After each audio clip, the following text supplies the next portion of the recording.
Hello, everybody. Ella J here on behalf of WrestleZone, and today I am joined by a standout superstar, the standout, Taylor Rising. How are you today? I'm really good, thanks. How are you? I'm excited to be chatting with you today. We've got a lot to catch up on since the last time I talked to you, but first we Mhm. needed to get down to some business, Taylor, or as you would call it, this new era of your career, which began Oh. at NWA 75. Fast forward 2 months, you now have a shot at the NWA Women's Tag Team Championships as you team with Natalia Markova to challenge Pretty Empowered for the titles at NWA Samhain on October 28th. It's kind of a full circle moment for you because Natalia was I think, a pretty integral reason why you're now working with NWA. So tell us more about that aspect and kind of your relationship with Natalia. Yeah, so I wrestled Natalia a little while ago at a show called Clash in Michigan, and we had a really good match. It was fun. We clicked, and she's just like, "If like you can, we're gonna try to get you over." And like I eventually, I guess it worked out. So I'm pretty sure like I'm very grateful that she helped with the foot in the door. And then I guess while I was there, I proved to myself they liked me and I got to stay. And then it's like you said, full circle. It's really cool that I get to tag with the girl that I clicked with first. Um, and now we get to see if we can win the tag belts. I know you defeated you have these shots lined up now against the Pretty Empowered. They've had a pretty good run so far. They do have a couple extra numbers on their side, but what would it mean for you to win these NWA Women's Tag Team Championships? Well, I guess coming here right off the bat, I don't know. It would be like, I guess, a really big start. Like I've only been here for like a second. Um, but I think I would hold myself higher on needing to prove myself even more as to why I deserve to have this. And I'm just really excited about opportunities that are possible to come with it.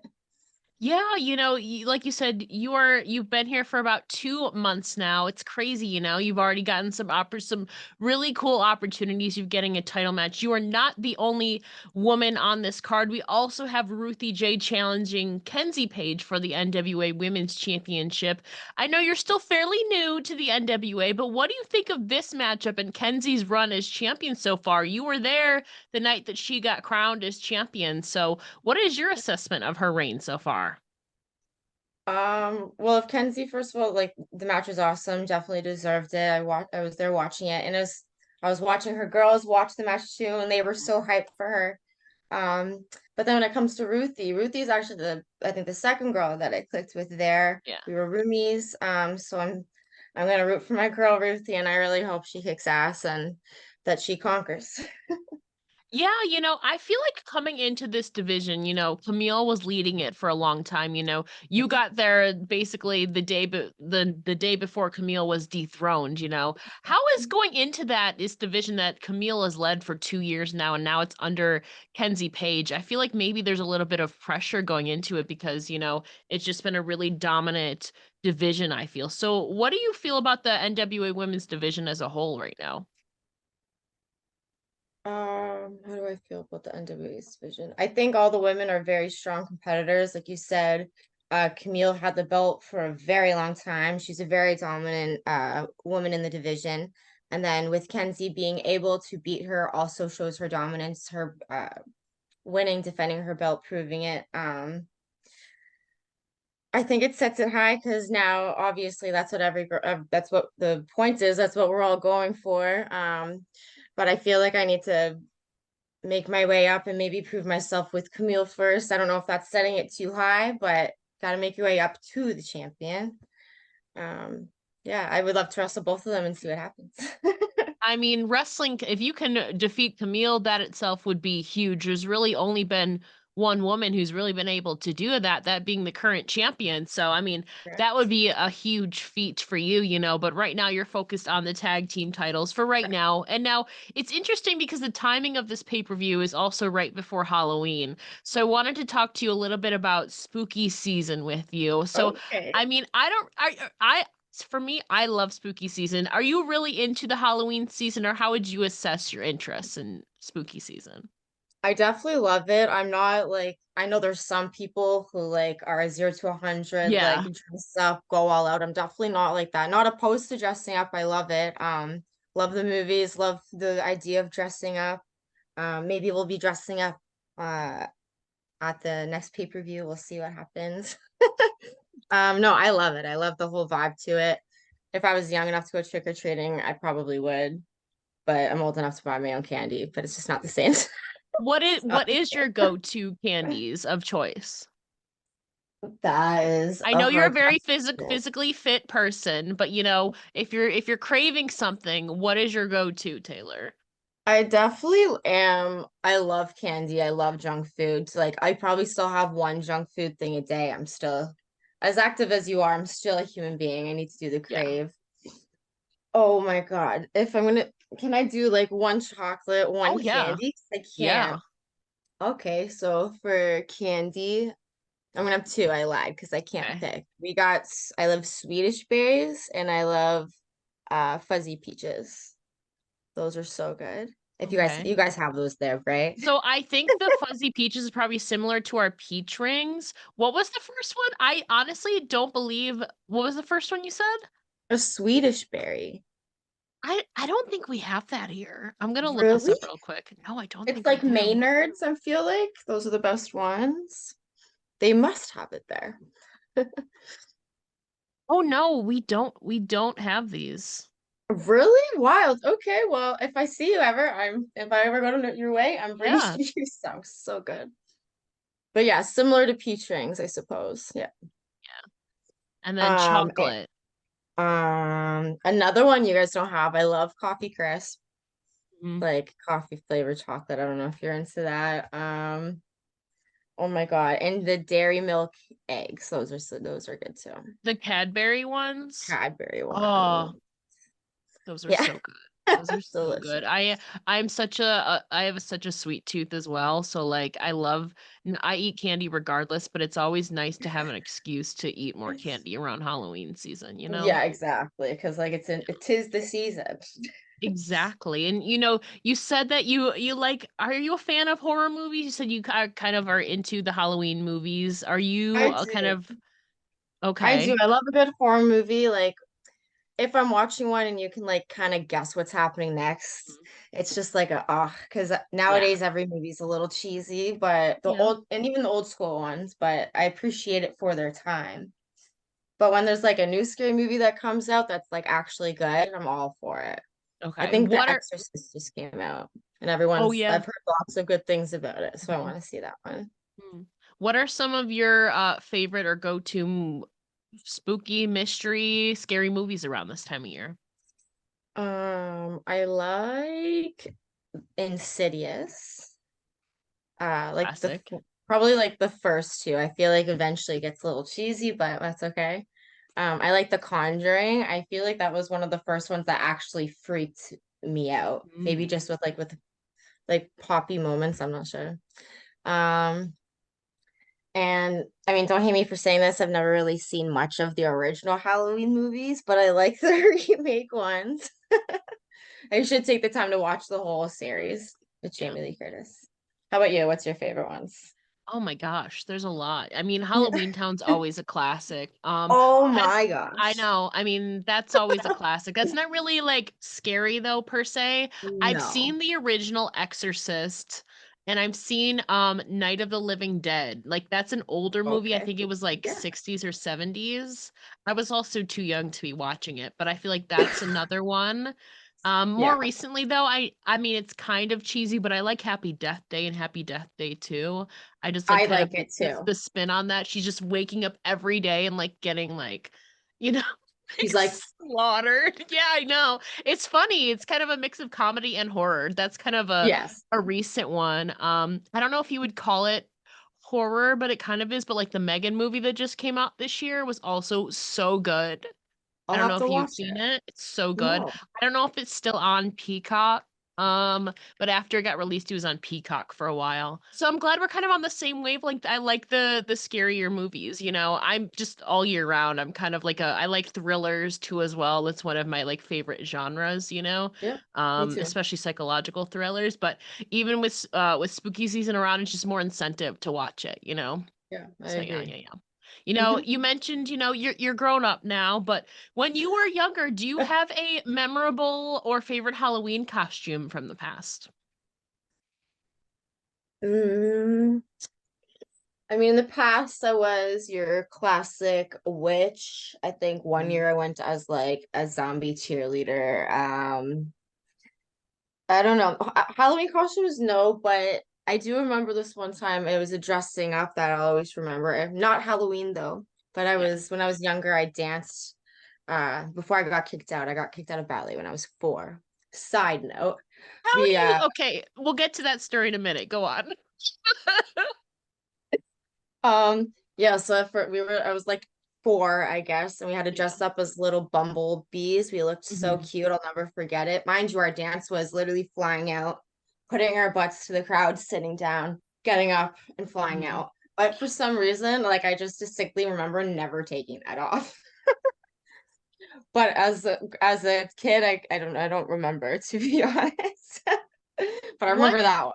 what the heck did you do to get kicked out of ballet class at 4 years old, Taylor? Okay, so I don't know what 4-year-old gets a letter. I had one with my name written on it, hand like I don't anyway, I guess I was too disruptive and like not light on my feet, stomping, and I had selective hearing, I guess. Hmm. And they're just like, Taylor's too disruptive for our class and she's no longer welcome. I'm like, this teacher just couldn't handle me, I Yeah. guess. So she just kind of dismissed me from the You class. wild child. I think that's so funny. Yeah, I mean, did you do dance like any other dances after that? I know you did other sports and I think cheerleading growing up. Yeah, Um, I did like hip hop a little, but okay. never. I think it didn't really last that long. I No was ballet. more of a karate or soccer or Yeah, cheerleading yeah, kind of girl, yeah. which No, still had no, some dance, but more yeah. athletics. No ballet for Taylor Rising. She'll get kicked Def- out. That's Definitely not. hilarious. Too aggressive. Yeah. Now, kind of tying, you know, spooky season with wrestling, I know you're teaming with Natalia coming up, but theoretically, if you could have any fictional or mythological creature be your tag team partner for an evening, what would you choose and why? So mythical. I'm gonna say I feel like if I thought about this longer, I might be able to come up with a cooler creature answer. But I've played a lot of Street Fighter, and I feel like if I could have Chun-Li be my girl, and with her friggin' high kicks, pow pow Mhm. pow, people in the face, we would just rock it out. I I think always so. pick her. She's my girl. I always win, pretty sure because of her. You know, I think that would be a guaranteed win. I'm not Yeah, saying, you know, she can, I know Natalia's for your partner, but like she could guarantee you some gold for sure, you know, in the yeah. future, you know. Natalia's got her high kick in the She corner, so does, she like I does. can deal with that. I can do She that. does. You know, or just make it a trios team, you know, I'm here for it. You can do that too. You can do that too. Now, outside of NWA, you've also had some opportunities to wrestle for AEW and Impact. With Impact specifically, you had the opportunity to wrestle another Canadian, Jody Threat. This was not your first time working with her, but how was that experience working her in the setting of Impact, which also marked her and your Impact debut? It was really cool. It was her debut as like assigned wrestler to Impact, so I was really honored that I was the one to share the ring with her at that moment, as another Canadian, also as my first time in the ring as Impact, Yeah. at Impact. Yeah, overall cool experience. Everyone there was awesome. Jody's awesome. Congratulations to her for rocking on at Impact. Yeah, overall it was just really good. I enjoyed being there each time that I got to go. Yeah, you know, you were backstage every time with a locker room full of veterans and legends. You know, Yeah. Taylor Wilde was also there. Were you able to pick anyone's brain for advice or feedback on any of your performances? I would always ask my opponent like what I could have done better for them as well, and if there was like a match coordinator like they're helping out, I would of course ask them their feedback. And anyone who came up to me that I always feel bad going out of my way unless I ask someone, hey, do you mind like watching my match for this? But if someone came up to me and like said something, I would for sure ask them, be like, what was your thought or whatever. Um, and as much as you like hearing, oh, good job, I always love hearing some sort of critique. Like you want to learn from something and have growth from every match that you do.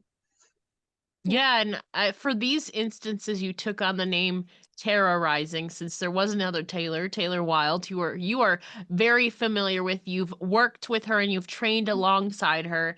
Can you share some of the things that you've learned from Taylor through working with her or training with her?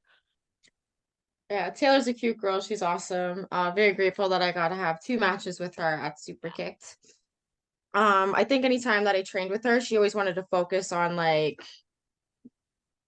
I never want to separate female and male as like I like to look everyone as wrestlers, but Yeah. she liked to focus like when you're wrestling girls specifically, these are other things that you could do as opposed to like a boy. Like make this would make it more effective. Usually girls have longer hair or they're not as big, their builds are different. So she always helps like this is what you can do in this situation while wrestling another female. And I really appreciate that she always took the time to do that. Yeah, she's awesome. I've only had good experiences with her as well. And Yeah. she's right up there, right around Toronto for you, so kind of in your neck of the woods. But the last time we talked, you mentioned that you wanted to wrestle in the States more, and you've certainly been making your rounds here in the States, Niagara Falls, Chicago, St. Louis, Nashville, and so many more. Tell us about some of your memorable experiences here in the States so far. My memorable experiences. Um, I think just in general, the car rides, bonding with people, getting the opportunity to meet new people, make new friendships, just overall, I can't really at this very moment think of like a specific moment, but overall, I just love the experience because there's wrestling, yes, but I also feel like the trips with people, and like I said, the bonding is like also part of it. You're there to also live your life and enjoy everything. So just meeting the people and the people who are with me on the travel is just always the best experience in general. Now I'm curious too, we kind of got a little sneak preview of it before because we were talking about there's some differences in like our food and our snacks between Canada and the States. Yeah. Was there any element that was like different or new for you here in the States that you can recall? Um, at Sonic, because we don't have a Sonic here, instead of like a drive-through where you go around way at the window, you Yeah. like there's individual menus that you drive Yeah. up to the slot and then you wait there and then they bring it to you. I don't know, I thought that was so weird. Your guys' gas stations are like department stores. You Yes, a have lot of them are. clothes, you have food. I don't even, it's like a mini Costco or like Walmart. Mhm. Um, what else is there? And you guys have different stuff at McDonald's. I think you have chicken strips at McDonald's. Um, that's all I can think of right now. There's definitely so many more. Like you guys have so many different snacks as well that I can't think of, but you do. What are I snacks that know. you can think of that you have that we don't have? Um, so the only thing I can think of, I know it's called something else, but our Smarties are different than your Smarties. Because Rocket.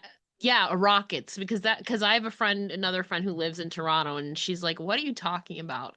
So that's the only thing I can think of. I have not been to Canada in so long. I mean, I Yeah. also know you guys have like, bagged milk and stuff. We don't have that, but Oh, that's just a yeah. thing that we don't have that.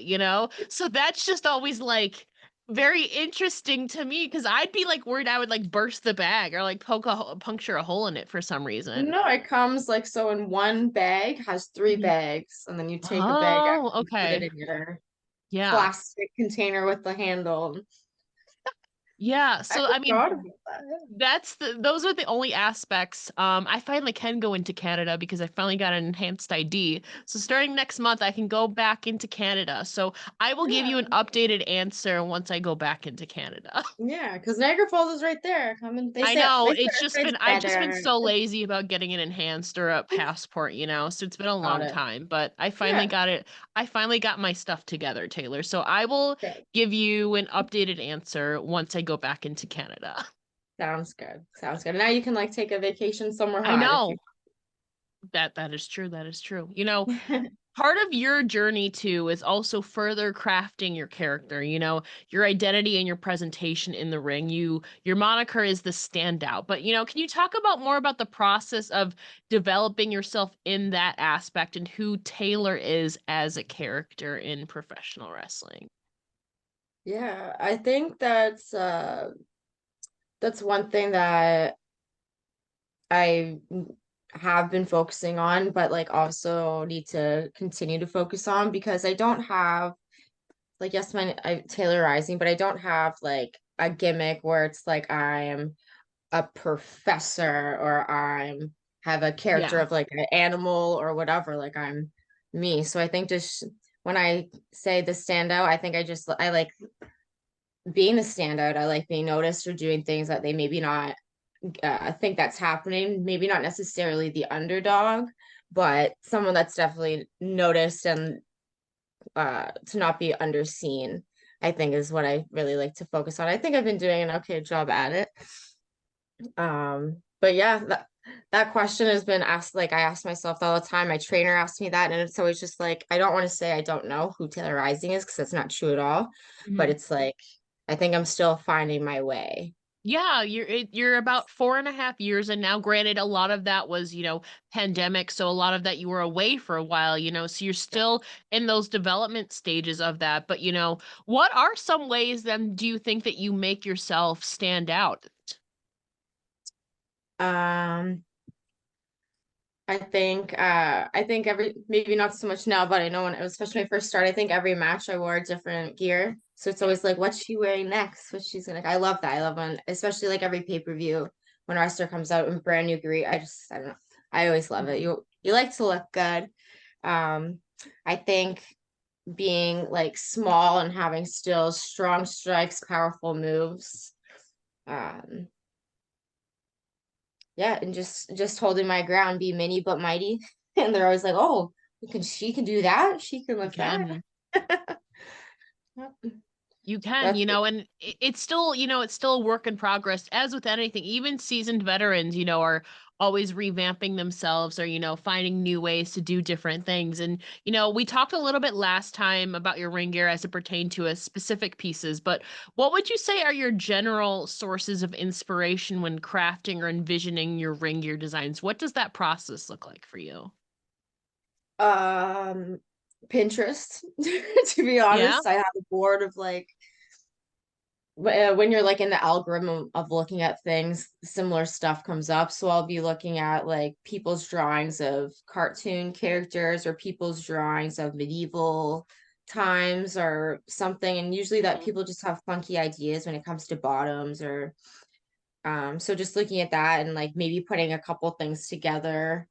Um, but when it comes to like actual like colors and styles, I always like to see like what the gear maker has and like then I just kind of like try to visualize the best I can and put it all together. I just like having fun with it and Yeah. I like having even though it might be similar like shape or style, I like Mhm. doing something different every time I get new Yeah. gear. Yeah, it's like the structure is very kind of uniform, but you're not afraid of color. You pretty much got a whole spectrum of color on there, which I like. You said keep things fresh. What is she gonna wear Stand next? out. Keep people on their toes. Mhm. Exactly. Yeah. No, Exactly. go ahead. No, I was just gonna say, like, I enjoy that part. Like, I just got new boots that are right there, Mm, and I show you, but we're gonna wait. yeah. And Okay. it's fun getting new gear that I now can like match with different color boots than what I had before. Mm-hmm. Okay. Okay. We look forward to them whenever. Yeah. Would you maybe be popping them out for the Samhain pay-per-view coming up? Mm, I might wait. I might bring it out like okay. in the new year. Okay. Oh, Yeah. okay. So a New Year's surprise from Taylor Rising. You'll have to keep an eye on that, keep the people on their toes. Now, Taylor, I got two more questions for you. Part of this journey is also growth. And I feel like you can't have growth without some adversity, I think. So, what would you say are some of the biggest challenges besides the pandemic that you have faced so far in your career? And how did you cope with them or approach them? What are my biggest challenges? I guess I would say one of them would be just my life and my time shifting. Um, like you said, I've only been wrestling for 4 years. I'm still very new. So from my life how it was before with wrestling becoming more of a dominant thing, um, just switching everything around, uh, not making it work, but things just falling into place. Like it's meant to be, but just my life shifting from one thing to another, this being the more wrestling being the more my norm or day to day. Mhm. Like I want it to be a job one day, so it's nice that that's being the transition of it. Um, and I guess just uh, people in life in general, when situations happen, you realize people who are actually there for you and people who actually care for you. Um, and just the whole shift of life in general. Like you never know.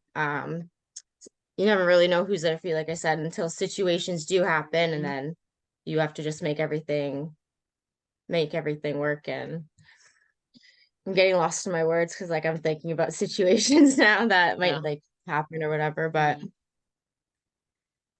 yeah, I don't know. Just making everything work, I guess, with whatever's thrown at me, whatever situation it is. Yeah, and it's kind of a trial and error. You kind of go with the flow and you learn from experience, Yeah. through development, and that I feel like not only kind of like molds you as like obviously a character, but also like kind of as a person as well, because there's a Hmm. lot more layers to it, physical, mental, Yeah. emotional, all of that, kind of closing things out, throughout you call yourself the standout. Throughout Hmm. this last 4.5 years of your career, is there a particular match or moment that stands out to you that you feel really proud of, and why? I think not I think my favorite match that will stand out to me will be when I won the 420 belt at Super Kick, Yeah, which is my home. I won the belt off the first person who had that belt, which was also my trainer. So it yeah. was just cool having that moment with him, passing it off. I'm sure it'll come back to me and I'll get smoked in the face or something because he was off with injury right now. But yeah, I think just having that moment because when I got my like green light, it was with him, and then getting the belt past me with him, overall, just like a humbling experience of like good, like you deserve this moment from the person who taught me everything I know. Yeah, it's kind of a full circle thing, going in Mhm. there. Well, Taylor, before we let you go, can you please share where the listeners can find you online? Yes, you can find me on Instagram as official Taylor Rising or on Twitter underscore Taylor Rising. And I have Facebook, but I use it, but I don't use it. So you can Yeah. try on there if you want. I guess that. I guess that. And don't forget to tune in to NWA Samhain pay-per-view on Saturday, October 28th, where Yeah. Taylor Rising and Natalia Markova will challenge the Pretty Empowered for the NWA Women's Tag Team Championships. Taylor, thank you so much for chatting with me today. It's been an absolute pleasure as always. It was really nice talking to you again, and hopefully we get to do it again soon. I'll have to keep you updated too on my Canada adventures, I promise. Please do, because I'll bring you some Canadian snacks, bring me some American I'm down snacks. for it. We'll I'm have a here day. for it. Taylor, thank you so much. Thank you.